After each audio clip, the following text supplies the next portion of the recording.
Bem-vindos e bem-vindas aos Diálogos, um espaço de papo leve e consciente. E hoje o episódio está mais do que especial, porque a gente vai fazer uma homenagem em celebração ao dia 9 de julho. A gente vai fazer uma homenagem para aquelas pessoas que estão na linha de frente de combate ao câncer, os médicos e médicas oncologistas. E você, já sabe o que é um médico ou uma médica oncologista?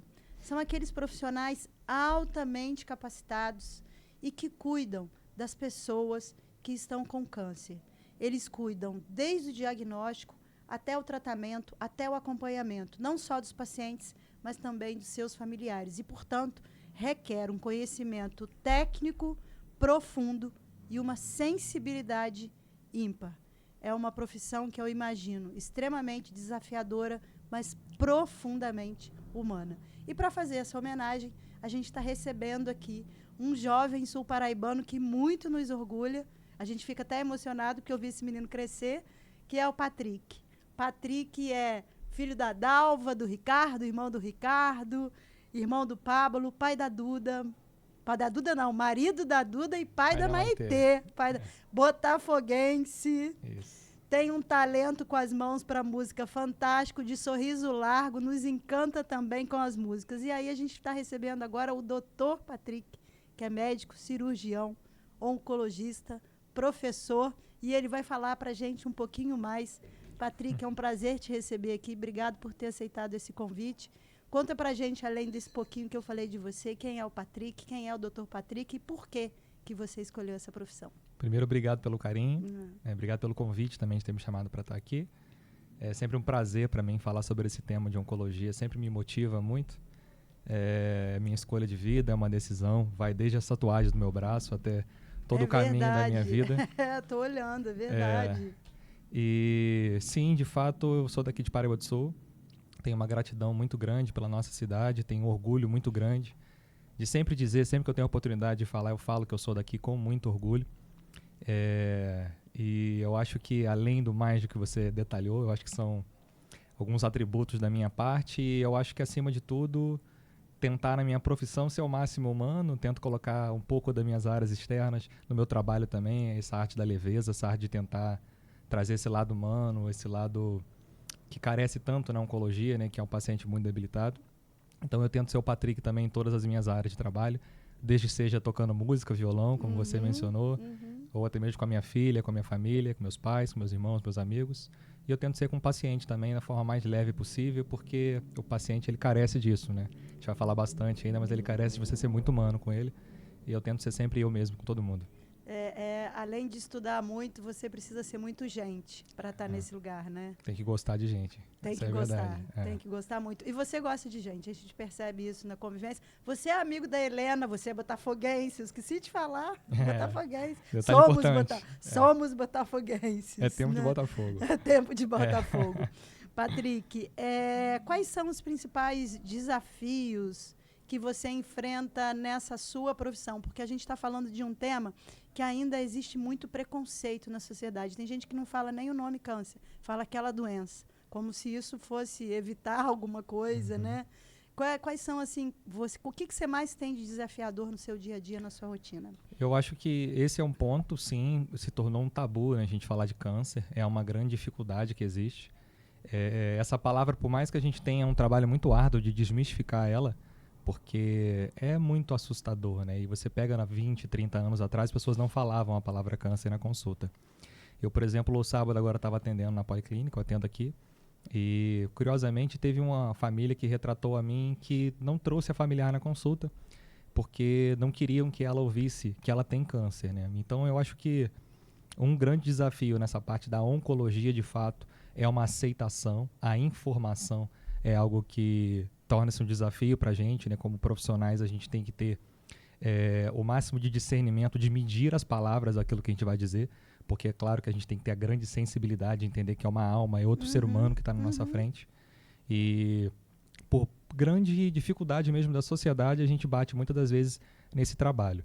Eu tenho um colega, na verdade, né, que também trabalha na oncologia e sempre falava muito comigo a respeito de que ele prefere pegar uma tempestade do que enfrentar um quarto escuro. E para o familiar, para aquela paciente que tem câncer, acaba sendo um quarto escuro se você não sabe o que você tem, se você não sabe o que você vai lidar.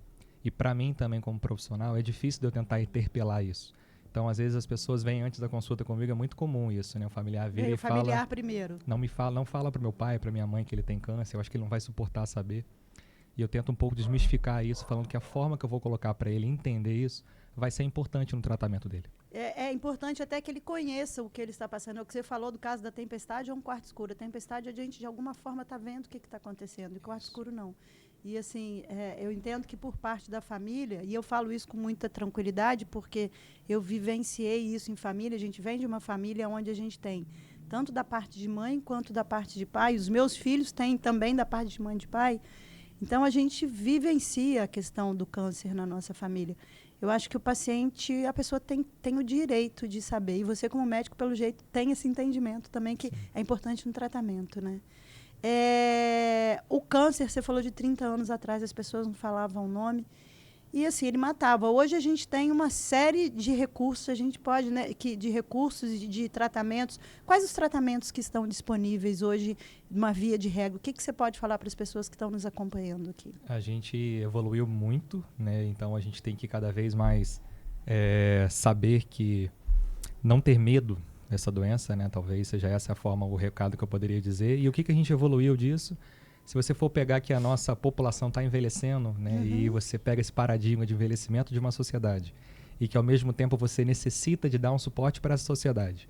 Então, você consegue estudar muito o que é o grande motivo de vir a óbito. Você tem uma mudança das doenças de traumas, né, aquelas doenças cardiovasculares, que ainda assim são frequentes, mas você tem um aparecimento de uma doença oncológica, que acaba com uma população mais envelhecida, tendo mais acesso, acaba desenvolvendo mais essa doença.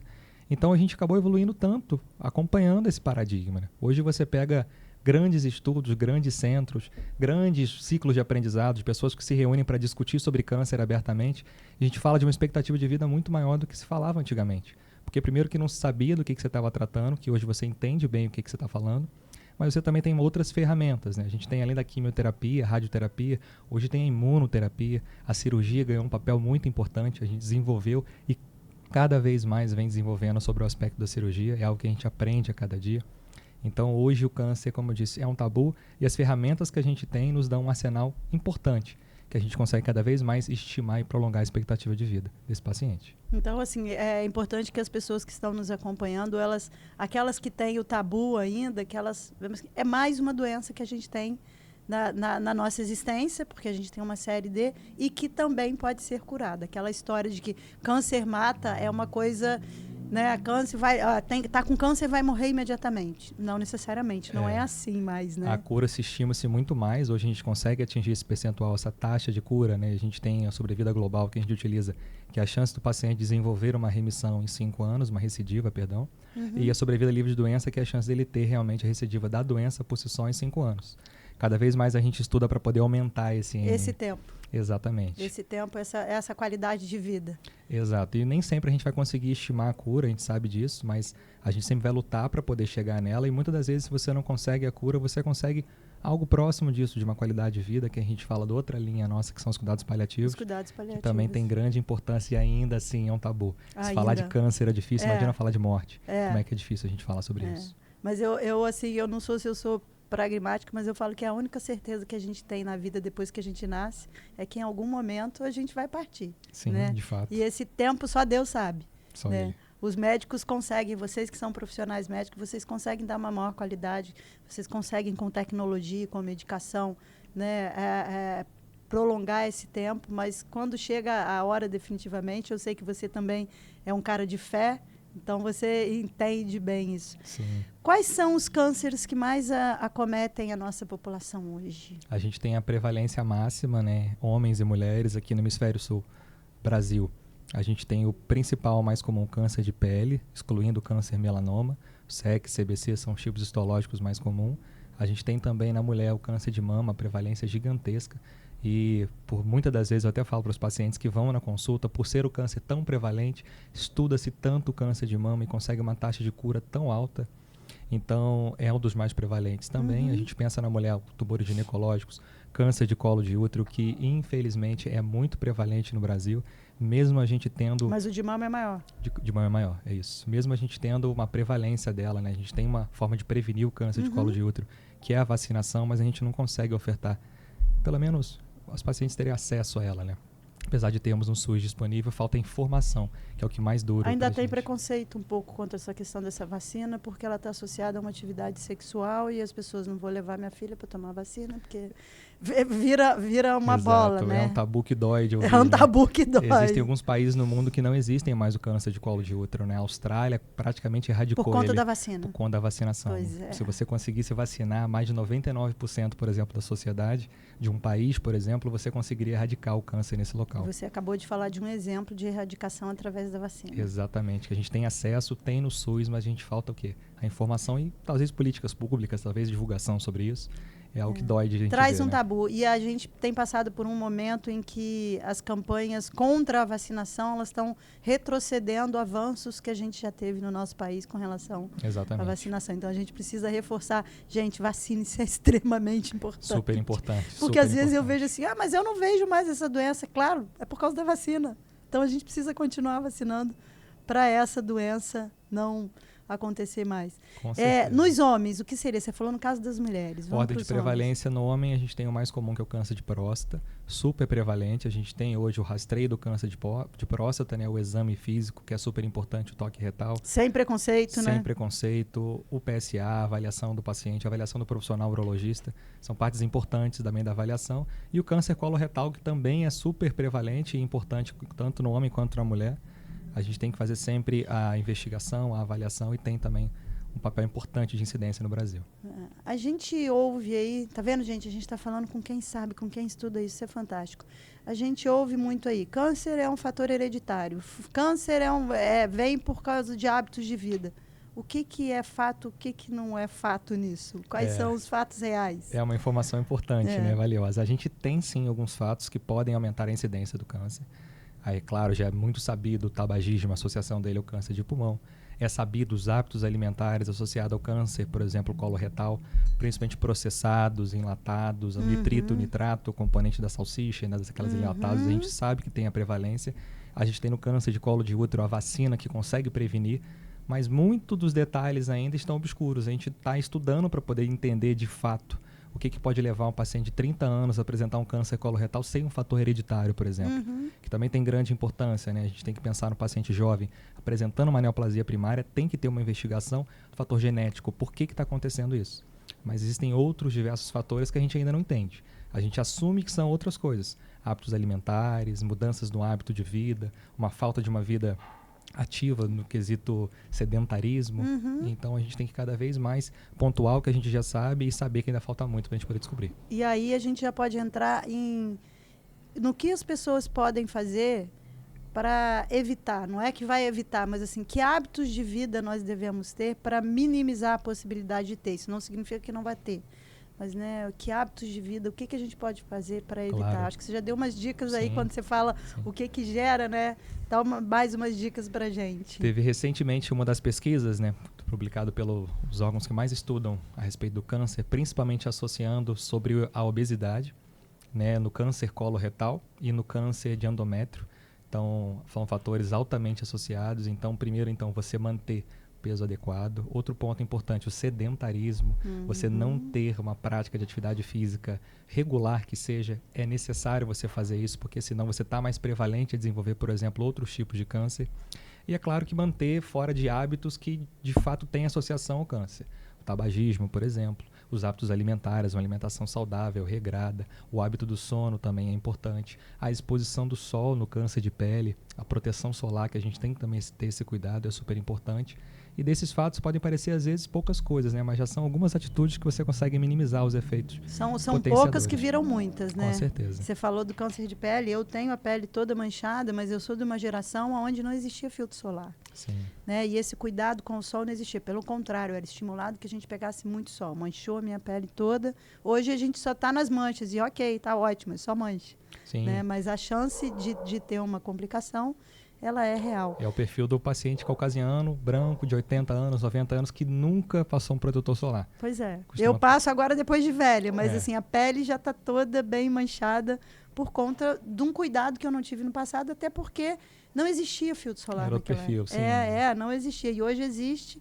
E tem gente que fala assim, antigamente ninguém usava. Pois é, mas agora é pra gente usar, Sim. né? Não é o antigamente. Você contou aí que você está trabalhando na Policlínica, aqui em Paraíba do Sul, e isso traz pra gente, que é sul-paraibano, uma extrema alegria de ver um profissional com a sua formação e principalmente sendo de Paraíba, voltando para Paraíba. Eu já conversei com você algumas vezes, já conversei com a sua mãe, e sei que você tem planos, projetos e sonhos para essa cidade. Pode dividir com a gente um pouquinho sobre isso? Claro, um prazer. Tem 3 anos que eu estou na Policlínica. A gente já tem mais de 250 pacientes que a gente atendeu em Paraíba do Sul. A gente faz esse serviço, a princípio, né? Não é um trabalho, um serviço de oncologia. Né? Como assim? Na verdade, a gente faz uma abordagem dos pacientes oncológicos que têm uma necessidade de uma orientação, a princípio, de uma biópsia, de uma recomendação de um encaminhamento de forma adequada e carece, de fato, também de entender o que está acontecendo. Então, acaba sendo esse o nosso papel. O meu grande sonho, de verdade, não é segredo, já falei com vocês, já falei com meus amigos, mas todos sabem precisa disso. Saber. Eu tinha vontade da gente ter um serviço de oncologia mesmo em Paraíba do Sul, igual tem hoje em Vassouras, igual tem em Volta Redonda, o NACOM. Eu sei que, é claro que isso depende de N fatores, né, mas se eu conseguisse de fato ter o rastreio, o acompanhamento dos pacientes que têm câncer na cidade de Paraíba do Sul, poder acompanhar, saber quem são, poder conseguir fazer uma orientação até mesmo na forma de prevenção. No caso, a gente tem algumas unidades de BSF em Paraíba do Sul, eu não sei quantas com detalhes assim, mas se eu conseguisse informar eles... A gente tem 100% eles, de cobertura de saúde da família, cara. Isso é fantástico. Fantástico. Então, para fazer esse trabalho que você está falando. Você ter o acesso de você pelo menos conseguir botar um rastreio de vacinar, por exemplo, a população do câncer de colo de útero. Imagina se a gente conseguisse erradicar em Paraíba do Sul. Consegue levantar, consegue buscar essas pessoas dentro de casa. Exatamente, uma forma ativa, assim. Se a gente conseguisse, por exemplo, ofertar uma colonoscopia para os pacientes para poder diminuir a incidência de câncer de colo retal, que a gente sabe que é um desenvolvimento a longo prazo. O paciente com câncer coloretal hoje, talvez se ele tivesse feito uma colonoscopia 5, 10 anos atrás, ia haver um pólipo pequenininho. Então não ia chegar a desenvolver o câncer. E você consegue definir mais ou menos um público, uma clientela assim, que tem o perfil para isso? Por exemplo, igual as mulheres que fazem a mamografia a partir de uma determinada idade. A gente tem os protocolos. Sim. Provavelmente tem para o homem também. Tem, claro, com certeza. Qual clientela a gente ia buscar masculina no sentido de evitar uma complicação que leve a um câncer? Exato, é um rastreio que você faz ali na 4ª década de vida e você começa a fazer principalmente o estímulo a fazer a prevenção, a investigação e a informação, na verdade, né? Você saber que tem um serviço na unidade, na nossa cidade, né? Você tem um fácil acesso, por exemplo, a um profissional que trabalha, tem uma equipe.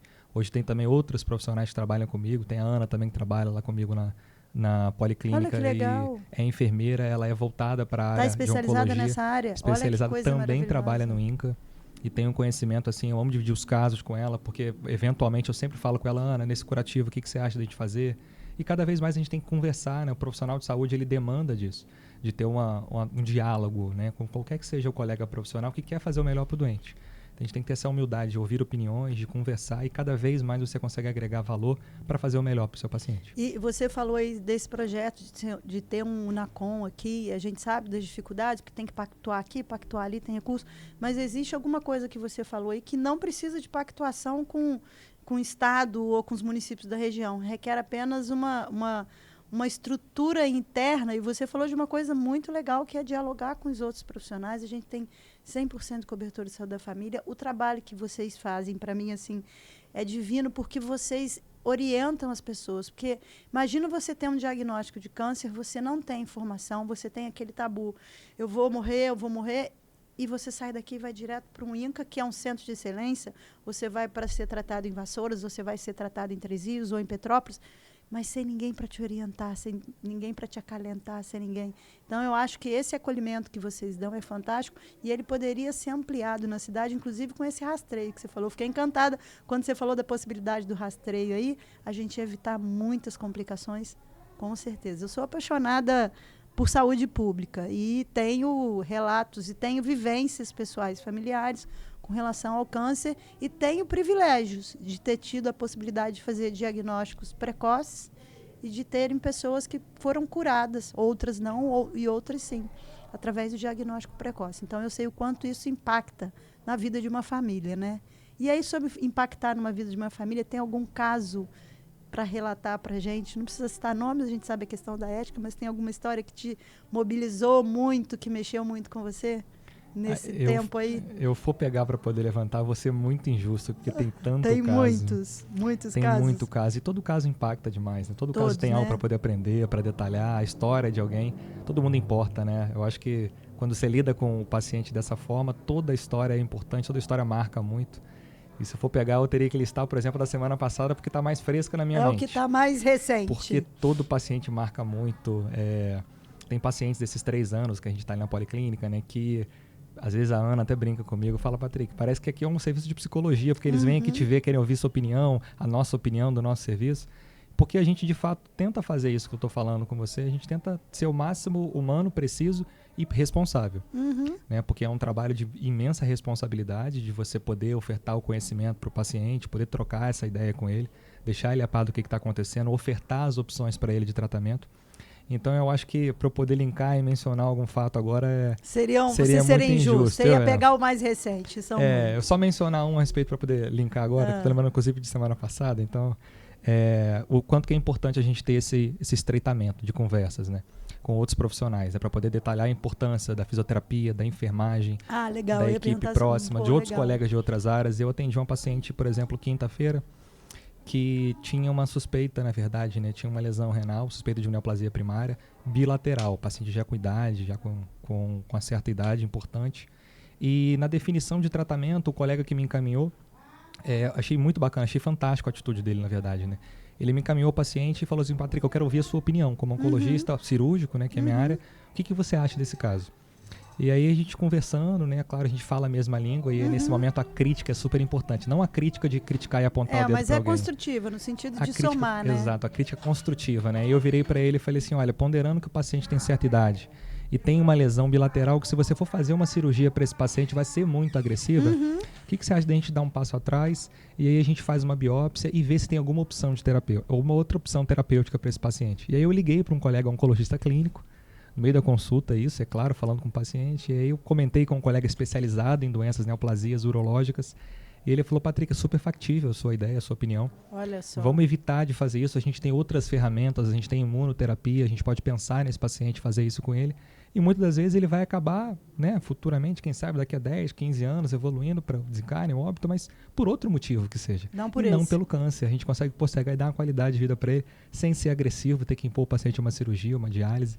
Então, ao mesmo tempo que a gente teve essa conversa, assim, foi todo um conjunto de um todo, né?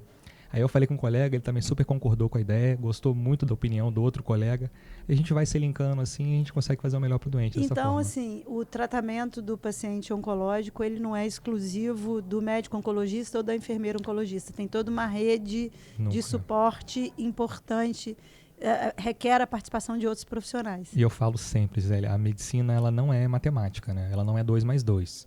Só que o paciente já é muito delicado, né? Ele já demanda uma atenção. É porque não tem um profissional que está 100% certo sobre algo, né? E então, o paciente oncológico, mais ainda você tem que abrir o leque para discutir ele, porque de fato existem diversas opiniões sobre esse caso. Então, a gente tem que discutir. É o que grande diferencia, na minha concepção, a gente trabalhar num serviço pequeno aqui em Paraíba do Sul e o INCA, onde eu fiz residência. Eu falo sempre sobre isso. Por que é um grande desafio para a gente aqui? Porque em Paraíba do Sul, querendo ou não, da área da oncologia cirúrgica só tem eu. Você não consegue discutir muito o tema com mais profundidade. E isso é muito bacana, porque lá a gente sentava numa sessão e tinha outros colegas oncologistas, e não só oncologistas também. Equipe da radioterapia, a equipe da estomoterapia, o colega, por exemplo, que faz um comentário importante, esse paciente não vai conseguir fazer o tratamento porque ele tem uma dificuldade social, de acesso, por exemplo, a chegar na unidade. Caramba, olha como é que você abre o leque e você vê o paciente de verdade. E essa é o paciente é um todo, né? Todo, não é claro. só aquela doença que ele está apresentando no momento, mas tem toda uma história.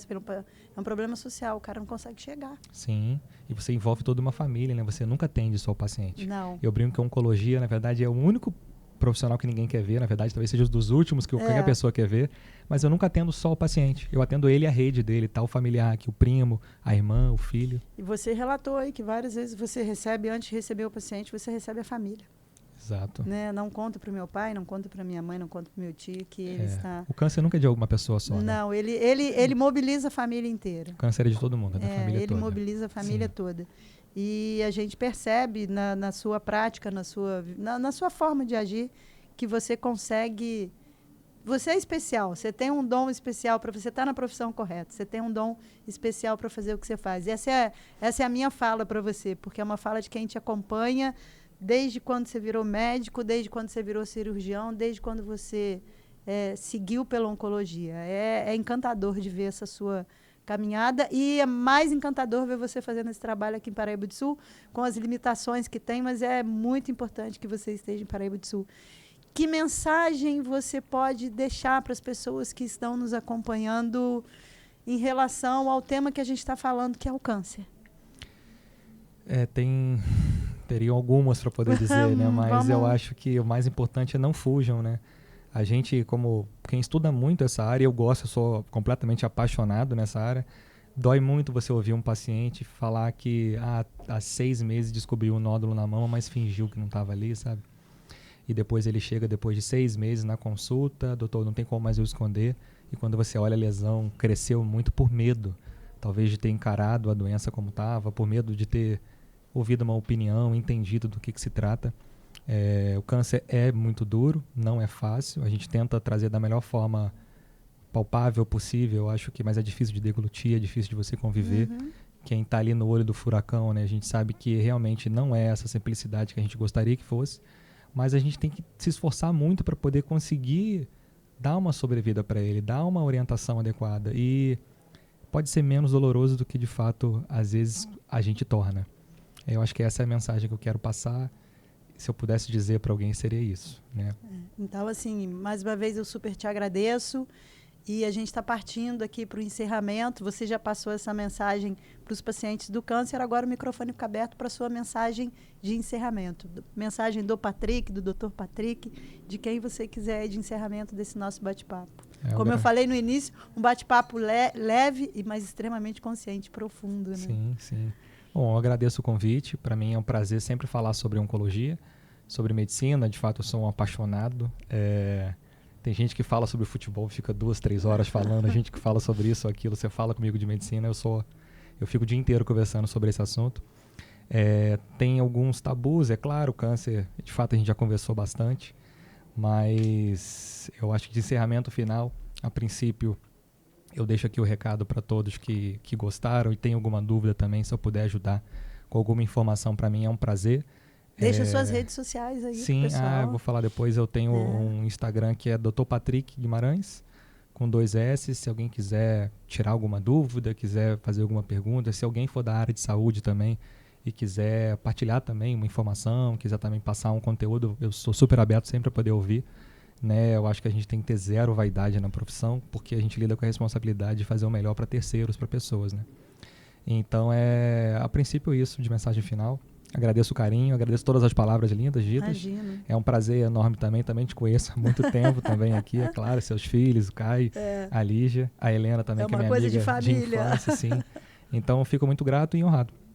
Eu que agradeço. Eu agradeço a aula que você deu pra gente. Tenho certeza que todo mundo que vai nos acompanhar vai tirar boas mensagens, boas lições do que você falou. E a gente não deseja que ninguém tenha, mas se alguém passar, porque é uma coisa inevitável, pode acontecer, e que encare isso da melhor forma possível. Então, esse podcast teve o objetivo de homenagear os médicos e médicas oncologistas, e a gente trouxe aqui o Dr. Patrick, e a gente está falando de pessoas que têm que aliar uma competência técnica muito qualificada e muita compaixão. E vamos lembrar, gente, que o autocuidado é um gesto de amor. Então, a gente também é responsável por fazer a prevenção, e como o Dr. Patrick já falou, ele deu uma série de dicas que a gente pode ter de rotina no nosso dia a dia. Então, vamos nos cuidar, vamos nos amar, vamos ter hábitos mais saudáveis de vida e evitar que a gente tenha que ser um paciente do Dr. Patrick. Mas se tiver que ser, se tiver no caminho de Deus, a gente vai ser, e com certeza a gente tem um médico altamente qualificado. Né? Vamos nos cuidar, e se esse podcast fez algum sentido para você, compartilhe com outras pessoas, lembrando-se sempre, cuidar da saúde é um ato de amor que nós devemos ter conosco. Até o próximo episódio. Um beijo e fiquem com Deus.